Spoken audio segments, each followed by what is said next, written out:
And good morning, happy May. Just to be consistent, we're continuing our chats with the chairman. This is an opportunity for me to give the public and the press kind of updates on a few things that are going on, as well as answer any questions that the press may have. Again, under the thought of we want to continue to be transparent with the community and the relationship that we build with the press to ensure that because you all help us communicate to the public. So let me start with a couple updates. One, I'm sure there's questions around the Crown Event Center and where we are. Really no update from where we have been. We are still waiting on update to the construction package. As I mentioned previously, we're also waiting on the updated modernization and renovations cost to the theater and the arena from the architectural firm that I mentioned. So really no update. I expect over the next 2 weeks or so that we'll be able to come back with some updates on the progress of that. Next, I want to talk a little bit about our budget process that's coming up. A couple key dates for the press as well as for the public. May 22nd at 7 p.m. We will present the budget. The county manager will present the budget at that time. And then it will be turned over to the commissioners for the commissioners to begin to work through that. I just want to remind people that when that budget is presented, that is the staff recommendation. The budget is not final until the commissioners work through the budget and make any final adjustments that they see fit. A budget hearing, so if you'd like to have input on the budget, June 5th at 7 p.m., that will happen in room 118 right here, so we'll have a public hearing around that. Also, we're starting something new. You'll hear more about it. Our great PIO team and communications team will be pushing this information out. We're doing coffee with a chairman, or coffee with the commissioners, not just me. Coffee with commissioners, where this is an opportunity. We're going to be located across the community. We're going to have dates where you can come in and share your priorities around the budget. We invite the public to come in to sit with different commissioners that may attend the different events and have conversations around the budget. The last thing I want to talk on very briefly is, before I open it up for questions, is our emergency shelter capacity in this community. I clearly understand that the Health and Human Service lead organization in this community is the county.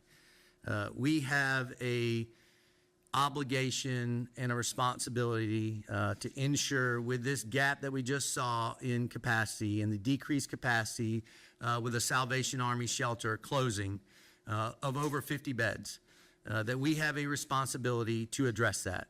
I will say that our staff kind of no notice on that shelter closing, but our staff has been working to look at options and things that we can do to bridge that capacity, if not increase that capacity. Here's what I understand. While I won't get in on the unhoused support center, we're waiting for an update on that from our staff, which we should have in a couple weeks. But what I want to talk about is the short-term need.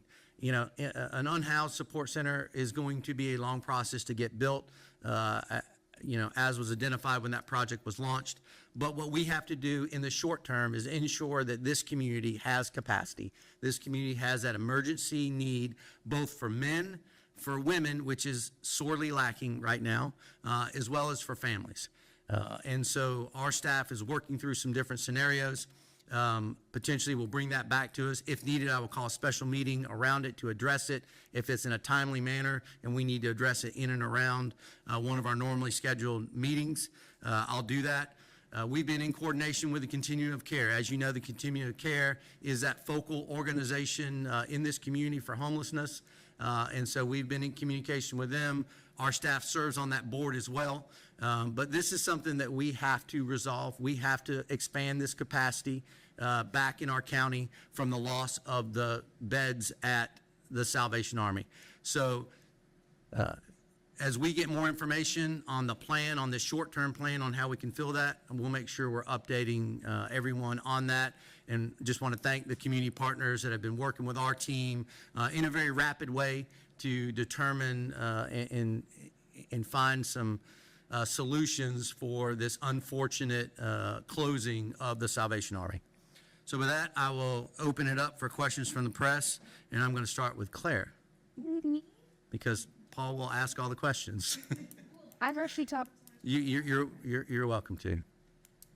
My first question with the Crown Center, there's a lot of different conversations going on. One being, is it going to happen? Is it not going to happen? The other being location. Are you guys looking at all of the options, whether, the conversation being modernize the theater and arena or build the Crown Center? Is the talk about location? Can you give us any more about what the decision-making process is right now? Because there's a lot of different things at play here. Yeah, I like to stick to the facts, Claire. And I think there's a lot of people in this community, including former commissioners, that may opine on the facts. But the facts are this. The contract with the contractors is continuing in its current location. They're bringing us back a price for the last phase of that construction package. We have re-looked at the financing model for this to ensure that there is capacity there. That was another thing, so that's a fact, and how it is funded to ensure that funding model can sustain any changes or any additions to it. We've asked an architect to provide us a piece of information that, in my opinion, as we were doing our due diligence through this, and our due diligence was not a look back, our due diligence was for us as this board, as I've walked through. But as we look back, a piece of information that wasn't there that people continue to ask is, what's the cost to modernize or renovate? The last estimate was 10 years ago. We know a lot has happened in 10 years. So it's another piece of information that we wanted during this due diligence process. There's been no decisions to change a location, deviate from this project. We continue to await the information that I spoke about previously. Are you waiting for a fixed cost or a projected cost for that final construction package? Like, it's going to be this amount. Like, what does that look like? So that's what it is. It comes back as a price. Now, given there are some things that can modify that with all that's going on with tariffs and everything else, it could modify that. But this is a price that comes back from our construction manager at risk that goes through our owner's agent to make sure that we have that final construction package, that GMP3 that I talked about. And gross maximum price for your question from last time. I'll move on to my next topic with the homeless Sure. crisis that we're dealing with. How involved are you with conversations with the city? Because I know at the last city council meeting, they were talking about potentially working with the county on the pallet shelters.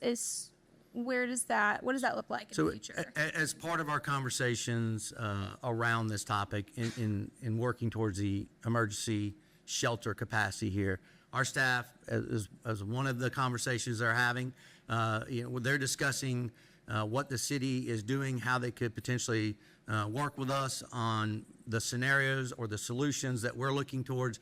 But again, we are the Health and Human Services organization in this community. We are responsible for that. The city can choose to do pallet homes or different opportunities or different options that they're talking about. We will always work and collaborate with them. We'll always have discussions. Our staff continues to look for those solutions and look for those options to fix that short term. I'm hopeful that the solution that we lay out, that the city will be involved in it if possible. And then for immediate action on that, are you looking to utilize a nonprofit or a facility that already exists in order to expedite that, especially with summer coming and then getting really hot? You're exactly right, Claire. I think everything's on the table. What I said is we have to get creative right now. We have a lack of space. Right now, tonight, most women and families could not find a place to stay. That's an issue. That's an issue for me. That's an issue for this board. That's an issue for our staff. We have to be creative in finding solutions that's a short-term fix. And it may not look like the typical thing, but yes, we have to leverage our nonprofits. We have to leverage existing relationships. We have to look at every opportunity to help protect the most vulnerable in this community. And that's what our staff's committed to. That's what we've been committed to for years. But in this short-term need, this is when you have to step in and move quickly. And take care of the people that are most vulnerable in our community, especially as we move into these summer months. Oh, you're fine. So, I guess continuing on the issue with the like the closed Salvation Army homeless shelter, is it accurate that Cumberland County is the largest county in the state that was not operating its own shelter for homeless people?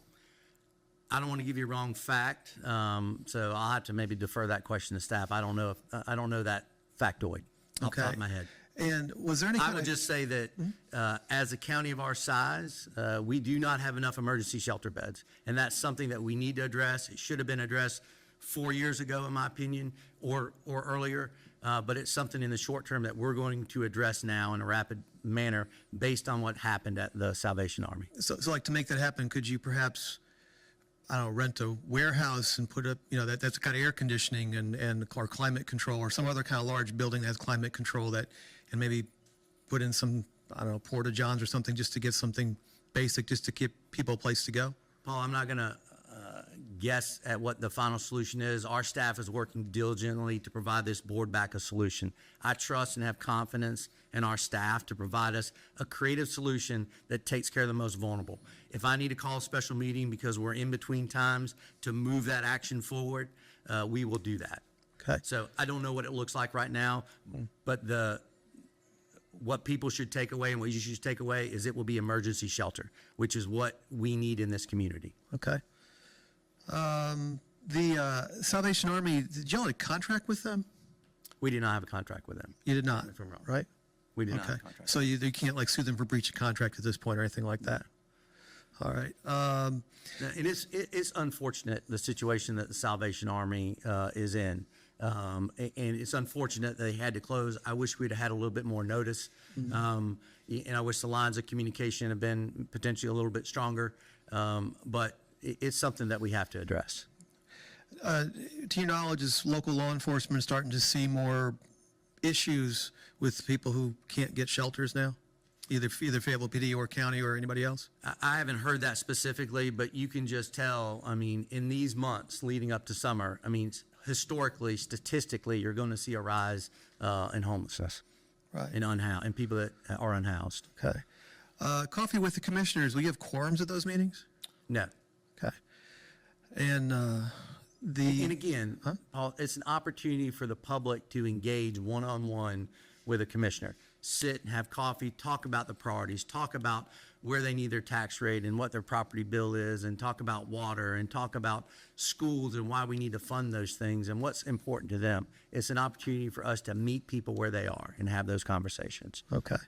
On the Crown, you're waiting on the phase 2 part. So is phase 1 all done now? What's left to do on phase 1? I don't know if you would break it into phases per se. So you kind of had, we look at it, or I look at it, there were kind of 3 steps. There was the package 1, package 2, and package 3. Package 1 and 2 really did a lot of the initial site work and that work that's been done around the site. So, previously all the land acquisition, all that kind of stuff was done. The site prep was done. Some initial ordering of materials were done as part of the package 2, and package 3 is really the final construction package that we would need. So the first 2 packages are wrapped up? They are in progress. I would tell you that the site work is completed. Okay. There's no dirt moving, so. There's no dirt moving because there's nothing to be done until we get the repricing on the package 3. So you may see some things as far as maintenance and making sure the site is, clean and secured and that types of things. But there's always going to be, as we rebid this package,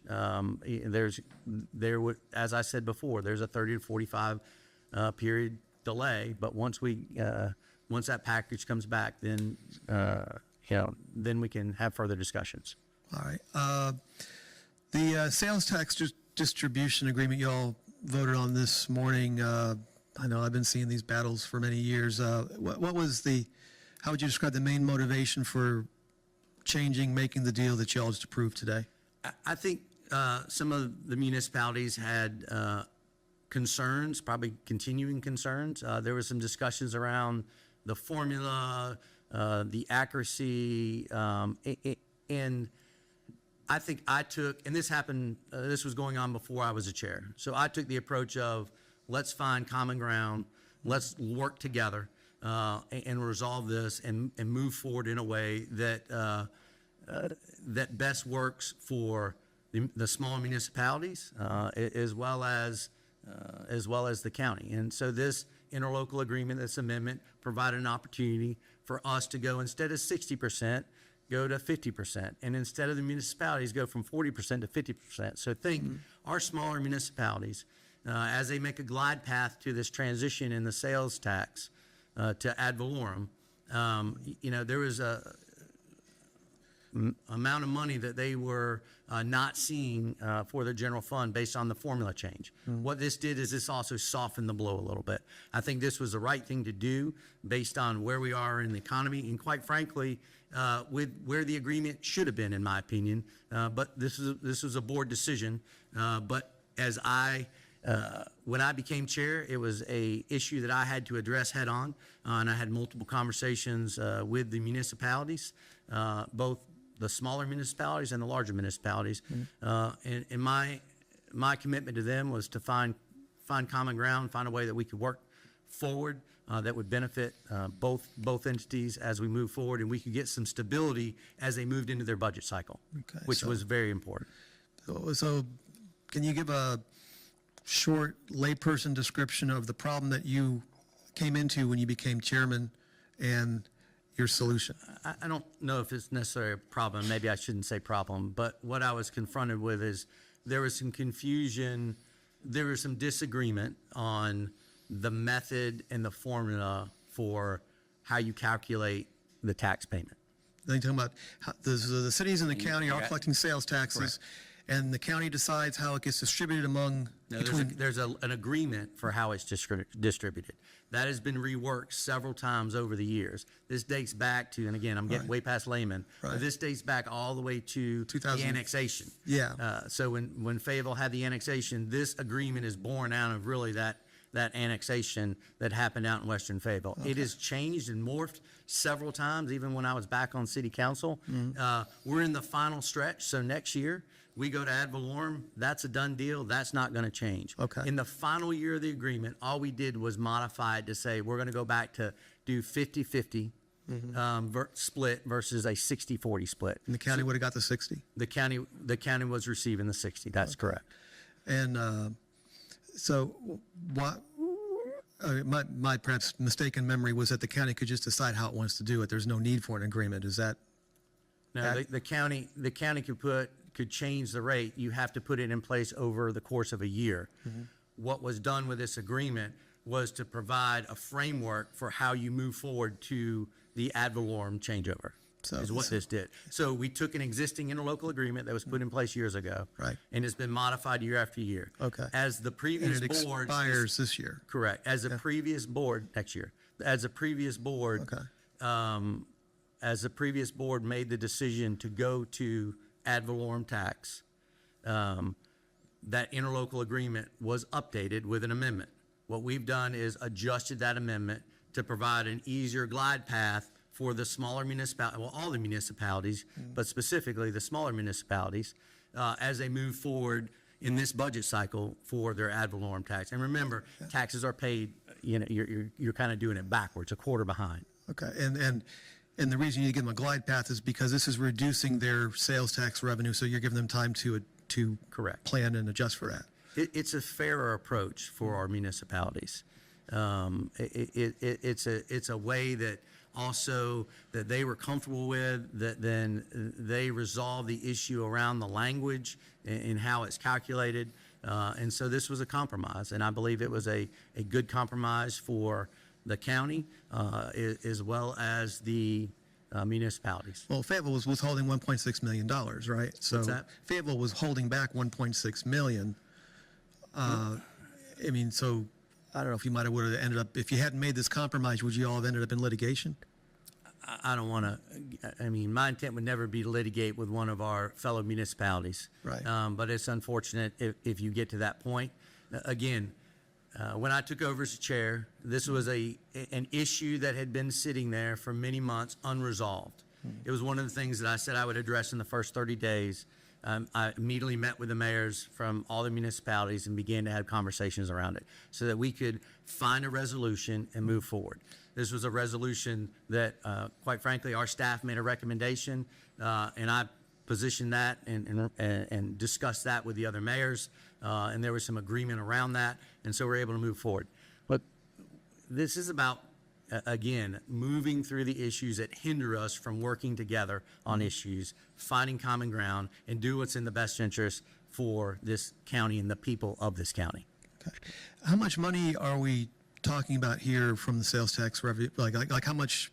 It's about 5.6 million. That's the total that is being split up between the county and the cities? No. Total amount, I don't know off the top of my head. The total amount that is being shifted back to the municipality is about 5.6 million. Okay. And so you're going to have, so basically you're going to have a little bit less revenue than than the county commission board was planning for about, let's say this time last year, because the agreement's been adjusted. So, Doesn't affect our budget. When our team was going through the process, we have a very conservative approach to how we budget with our team and with our staff. And so because of what they were experiencing last year in the discussions and disagreements and lack of resolution, quite frankly, between the leaders, they protected themselves.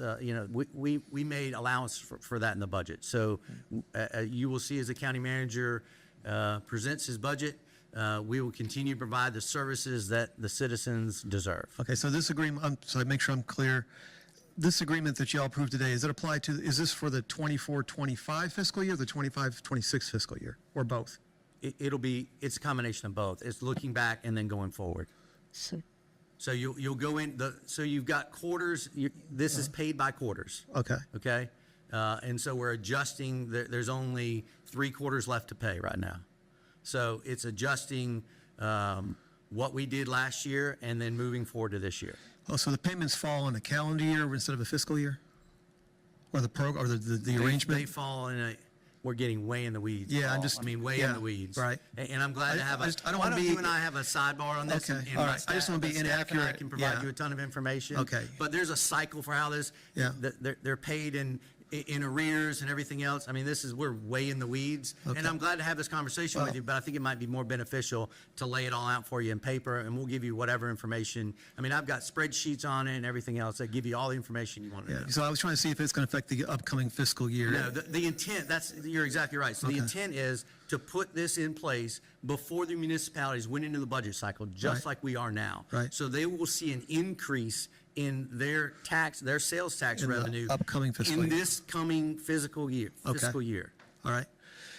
And you feel the county is able to afford to The do staff that? would not have recommended it if they didn't feel that it wasn't appropriate. Under the new revaluations, do you have an estimate yet? What is the estimate now on how much a penny can raise on the tax rate? You'll see that when the manager briefs on the 22nd. Okay. You'll get that update from the county manager when he provides his budget. Okay, so basically I was trying to see anyway, well, that's right, we got that. And you don't anticipate that this arrangement is going to affect the ultimate property tax rates that you guys set in June? What arrangement?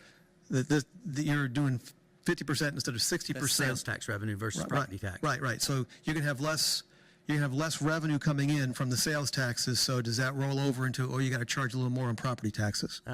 Again, Paul, this is a recommendation from our staff. We have a very conservative staff. Right. This will not impact any services. We as a board, I'm committed to ensuring that we provide a tax rate that is lower for our citizens, that still provides a level of services. We will be able to do that. The sales tax revenue is a piece of the overall revenue for this community. Right. I just wonder if It will not but impact- for this agreement, you might have a slightly lower property tax rate. I think I would not agree with that statement. Okay, that's why I was asking. I would not agree with that statement. I would not agree with that statement. And the reason being? Because I wouldn't agree with it, because I think they're two different things. I mean, the county has a lot of sources of revenue.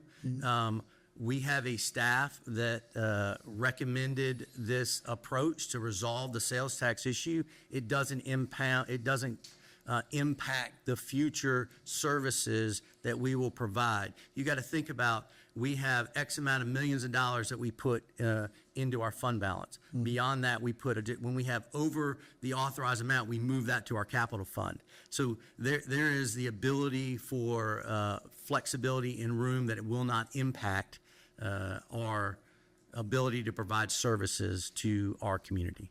I think they're two distinctly different things that will not impact one another. So basically, do you feel you have enough money in fund balance that you wouldn't necessarily have to charge a little more property tax while you wait for the sales tax shift back to what you were planning for a year from now? Again, we're going to focus on providing a property tax at a rate that is, revenue neutral, or at a rate at a lower rate that we can provide the services to the county and not jeopardize services. All right. I think I've hit all my points. Do you have anything new? All right. All right. Thank you so much. Appreciate it. I'm gonna shoot.